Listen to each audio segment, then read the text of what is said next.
Tell us about what are the 6 strategic shifts, and why do you need to spend more time with the tech teams? Well, I think if I talked about all 6, we'd be here the whole time. But for example, one that we talk about for us is becoming much more of a company in terms of the lifetime relationship with our customers. And one of the reasons why actually I wanted to bring Mac in as president COO, he's been at Uber longer than I have, for 13 years. He's an incredible veteran, incredible operator, is that the power we see in the Uber platform continues to increase. Now, what I mean by that is we have a relationship with you on the ride side.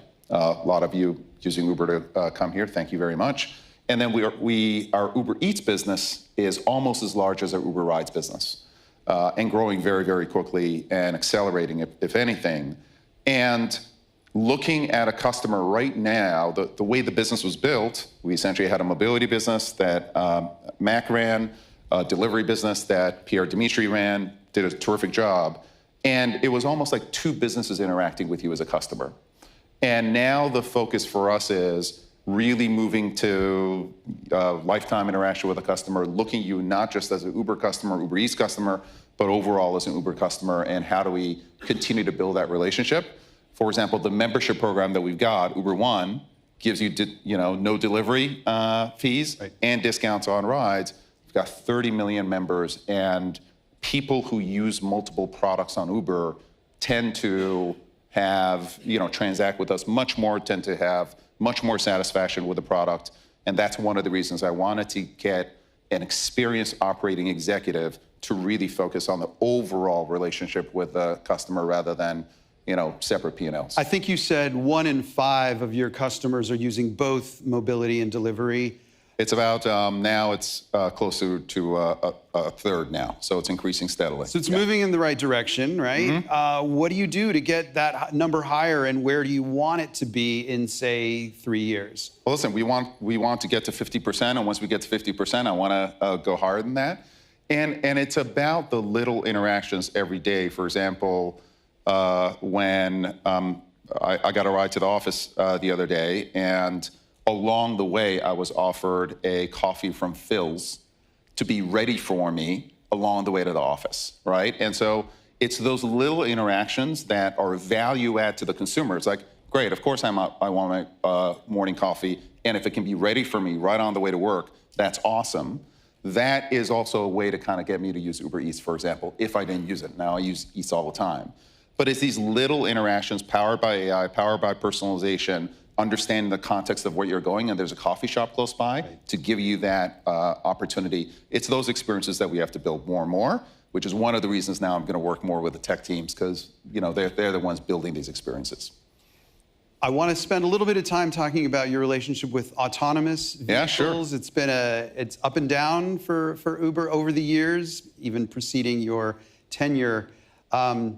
You have stakes in a lot of AV companies. Yes. You talked recently about wanting to monetize some of those. Can you tell us a little bit, or your equity stakes generally? You didn't specify AVs. But I am curious, have you identified where you want to focus? What do you want to free the cash up? Is it about developing deeper relationships with a select number of AV partners? What's the strategy? So we want to essentially support the AV ecosystem and continue to help that ecosystem develop, and then AVs penetrate into the marketplace. AV, we think, represents a safer way of transportation. Ultimately, we think it'll expand the marketplace as it makes kind of safe transportation in cities available to everybody. So we're big fans of AV. And generally, we're working with multiple partners in the ecosystem. Waymo, for example, in Austin and Atlanta coming up. Wave, Avride, there are probably 18 partnerships that we have in the AV ecosystem. And we want to help these players develop by investing in them in some cases, but really by working with them to bring their product to market. These are technologies that are unbelievably promising, but they've taken billions of dollars to develop, and 10 plus years. And it's one of those overnight successes that's kind of taken 20 years of development, but is finally ready to hit market, and we want to help the ecosystem get there. Separately, we have large stakes in many companies. Yes. Well over $5 billion that we think we can take some of those stakes and essentially recycle them into additional investments in the AV ecosystem. So over a period of time, we'll get it right. We've got a ton of free cash flow of the company. So one way or the other, the goal is to build up the AV ecosystem around our network. Build up the AV ecosystem. You guys have the UI, for example, that works really well. You have that customer relationship that maybe some of them don't. So is the idea you really want to kind of concentrate on a fewer number, or is it just keep the broad number of AV partners? I mean, obviously, we want to make sure that we partner with the right players, and I'd say safety is the most important area. We want to make sure that they pass with flying colors through our safety case, which is actually pretty tough. But to the extent that the tech is there, the team is there, safety is part of the culture, we want to work with them. So right now, there are a number of promising partners, and you'll probably see the number of partners increase for us. Okay. You mentioned your relationship with Waymo. We had Sundar last night. Asked him about when he's going to be able to take a Waymo from Mountain View all the way up to San Francisco. We're not quite there yet, but there are genuine concerns about the ways that you are both a partner and a competitor to Waymo. What is the conversation like internally and with your board over how you continue to deepen that, what is a valuable relationship as far as I can tell, but also keep it from becoming something that starts to undermine your business? Well, the relationship with Waymo, I think the press and to some extent investors love to create drama because what the hell? But the type of relationship that we have with Waymo is very similar, for example, to the type of relationship we'll have with the Starbucks coffee. They're a great partner with Uber Eats, and at the same time, Starbucks wants to have its own app and wants to have interactions directly with the customer, and it isn't an either or, it's an and. So we offer Starbucks and Eats, and they compete with us in some ways with the Starbucks app and with their loyalty program, and that's fine. That's the way business goes. Same thing with Domino's. Domino's 3 years ago wasn't going to work with the platforms, now works with the platforms. And in the same way, in San Francisco, yes, we compete with Waymo to get rides here, but in Austin, Atlanta, we absolutely work with them. And what we're seeing in Austin is, frankly, the launch is going better than we expected. Number one is safety, and obviously Waymo's the best at it. And number two is customer love, and our customers are loving kind of the delight and surprise of getting a Waymo, and they're coming back. So I do think that this is going to be, it's not an either or. We're going to be working together. Waymo is developing its own channels, and at the same time, we can work together very constructively. As we head toward an increasingly AV future, I know you've been asked about this before, but what are some of the new ways that you're seeking to overcome that challenge of reassuring drivers who are still an incredibly important part of your ecosystem, very much that so. You have their backs, but we also love these Waymos that have no driver in them? Very much so. So one is, growth helps a lot, right? So our business is growing almost 20% a year. And on average, we're going to need more drivers on the platform for the next couple of years. And I see that continuing for some period of time. So I think drivers generally on our platform are going to be more busy, are going to have more to do, and the number of drivers on our platform and couriers on our platform is going to grow. That's one.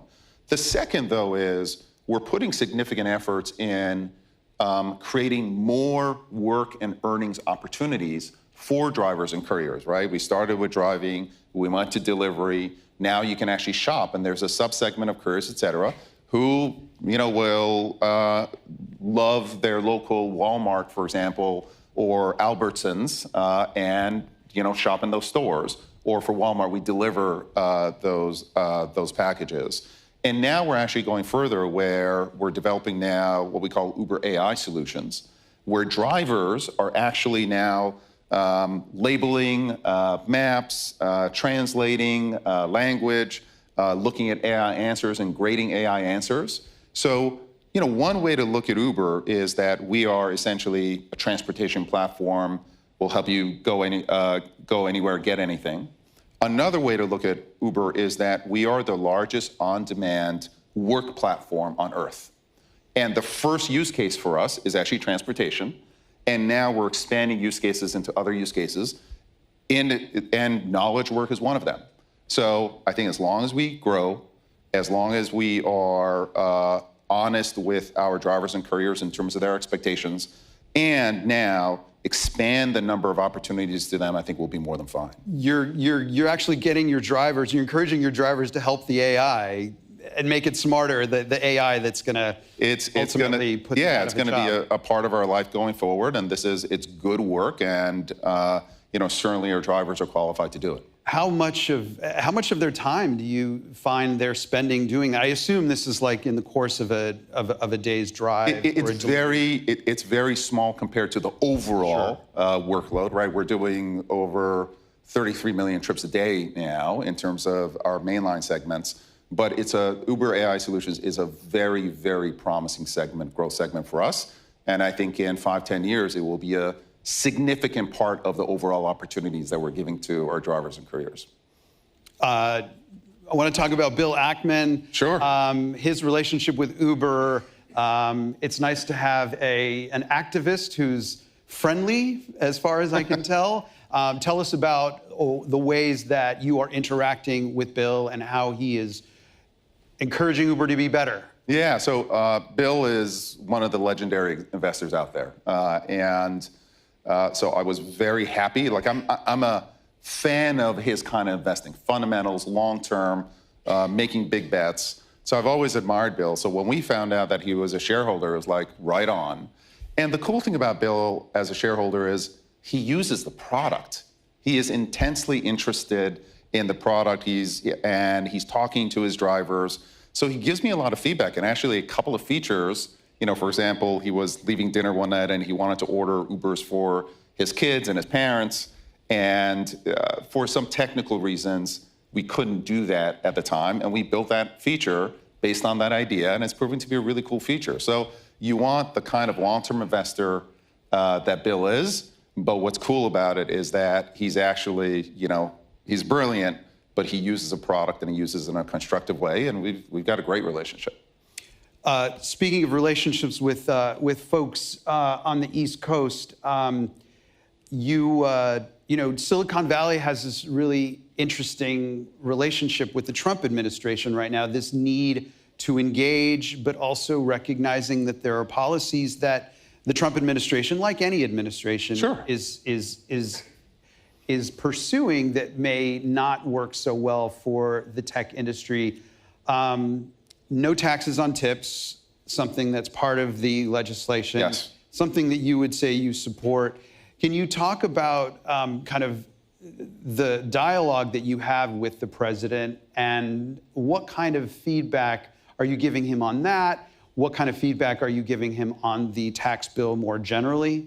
Yeah, so one is no taxes on tips is, we think, a terrific piece of legislation. It will, if passed, save our drivers and couriers hundreds of millions of dollars in taxes that they would have otherwise paid. So we are big supporters of that. Have you put a specific number on that over a time period? It's in the hundreds of millions. I don't know the specifics, but it's significant. And we think it's appropriately targeted, to a segment of the population that we all want to succeed.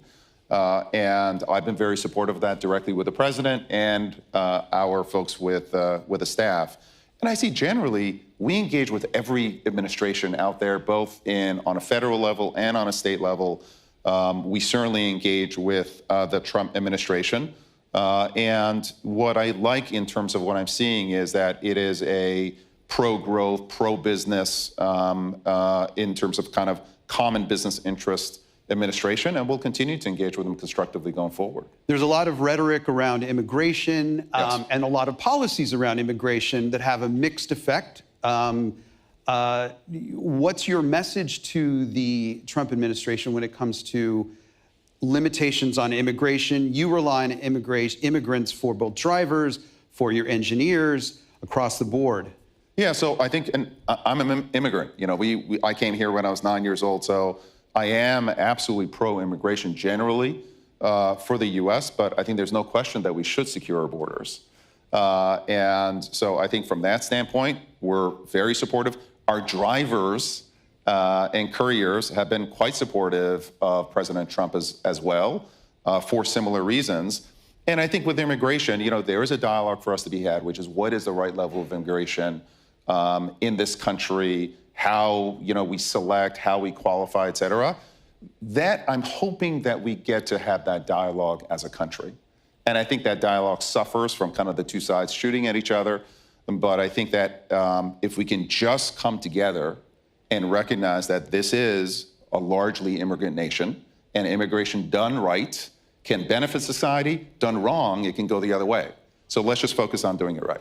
Well, for example, and it's not necessarily that we're building a wall on the northern border, but you on your earnings call talked about the ways that some of this sort of unwillingness to come to the United States because of some of its political stances toward foreign countries starting to affect your business. We've definitely seen Canadian immigration or travel to the U.S. Come down from historical levels. Right. The good news for Uber is that we're a global company, so to the extent that Canadians are traveling to Europe, they use Uber in Canada, and they'll be able to use Uber in Europe as well. So for us, the effect on the business is changing business mix. Okay. But as long as people travel and the global economies are doing well, which they are, we're going to interact with consumers one way or the other. Have you seen any shifts since you last weighed in on this topic? The biggest one is a Canadian shift, and that has there was I'd say initial significant effect, and we're seeing some of that continue, not all of it continue. You talked about the consumer sentiment holding up. What have you seen since you last talked to the public about that? Well, I'm not going to update. Obviously, we're in the middle of a quarter. But generally, we have seen for the past 2 years, and that has continued into last quarter, the consumer remains strong. We're not seeing any effects in terms of lack of confidence, et cetera. We look to see if consumers are trading down, for example, the kinds of restaurants that they're eating at, or are reducing the size of, let's say, their shopping baskets. We don't see any signal whatsoever. The U.S. consumer and generally the global consumer has remained resilient. And obviously, I'm hoping that continues.